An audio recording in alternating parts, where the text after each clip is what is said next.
प्रधानमंत्री किसान सम्मान निधि योजना की अगली यानी 21वीं किस्त 19 नवंबर 2025 को जारी होने जा रही है। इस दिन देश भर में करोड़ों पात्र किसानों के बैंक खातों में सीधे 2,000 रुपए ट्रांसफर किए जाएंगे। प्रधानमंत्री नरेंद्र मोदी इस किस्त को जारी करेंगे।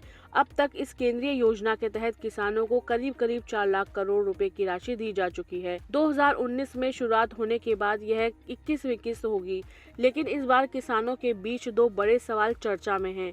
इसमें पहला है कि कौन से किसानों को किस्त मिलेगी या वंचित रह जाएंगे, और दूसरा है कि किनके खाते में 2,000 की जगह 4,000 रुपए आएंगे। पंजाब, हिमाचल प्रदेश, जम्मू कश्मीर और उत्तराखंड में किसानों को यह किस्त पहले ही जारी की जा चुकी है। इसलिए इन राज्यों के किसानों के खाते में 19 नवंबर को पैसे नहीं आएंगे, क्योंकि भुगतान पहले ही किया जा चुका है। केंद्र सरकार ने हाल ही में ई-केवाईसी और भूमि सत्यापन को लेकर बड़ी सख्ती दिखाई है। इसके चलते देश भर में लाखों किसानों की 21वीं किस्त रोक दी गई थी। इसमें आधार लिंक न होना, भूमि रिकॉर्ड अपडेट न होना, ई-केवाईसी अधूरी होना और बैंक विवरण गलत होने जैसी वजह शामिल हैं। सरकार ने स्पष्ट किया है कि जिन किसानों को 20वीं किस्त नहीं मिली थी, उन्हें अगली किस्त के साथ रुके हुए 2,000 रुपए भी जोड़कर दिए जाएंगे, यानी ऐसे किसानों को एक साथ 4,000 रुपए मिलेंगे। लेकिन यह ध्यान रहे कि यह लाभ केवल उन किसानों को मिलेगा जिनकी पिछली किस्त किसी तकनीकी गलती के कारण रुकी थी, न कि अयोग्यता या नियमों के उल्लंघन की वजह से। आइए जानते हैं कि किन किसानों को नहीं मिलेगा भुगतान। जिन किसानों ने ई-केवाईसी नहीं कराई है, उन्हें किस्त नहीं मिलेगी। पीएम किसान में ई-केवाईसी अनिवार्य कर दिया गया है। सरकार अब 3 तरीके प्रदान कर रही है, जिनमें ओटीपी आधारित, बायोमेट्रिक आधारित, फेस ऑथेंटिकेशन प्रक्रिया शामिल है। ई-केवाईसी न होने पर किस्त अपने आप रुक जाएगी। सरकार ने इन राज्यों को निर्देश दिया है कि भूमि से जुड़े दावों का मिलान पूरा होने पर ही भुगतान जारी करें। कई जिलों में बड़ी संख्या में किसान अब भी फार्मर रजिस्ट्री से बाहर हैं।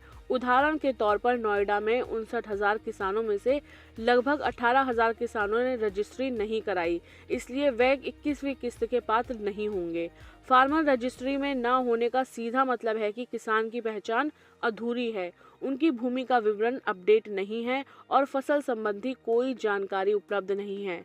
सरकार योजनाओं का लाभ सही किसानों तक पहुंचाने के लिए अब यह रजिस्ट्री अनिवार्य कर दी गई है, ताकि सटीक डेटा सरकार के पास पहुंच सके। किसान रजिस्ट्री एक डिजिटल डेटाबेस है, जिसमें किसान की सारी जानकारी जैसे कि नाम, जमीन, फसल, मोबाइल सिस्टम में एक जगह दर्ज होती है। रजिस्ट्री में किसान को एक यूनिक कोड मिलता है, जिससे सरकारी योजनाओं में पारदर्शिता और गति दोनों बढ़ती है। जिस किसान ने यह प्रक्रिया नहीं कराई, उसे पीएम किसान की किस्त नहीं मिलेगी, चाहे वह पहले ही लाभार्थी हो चुका हो।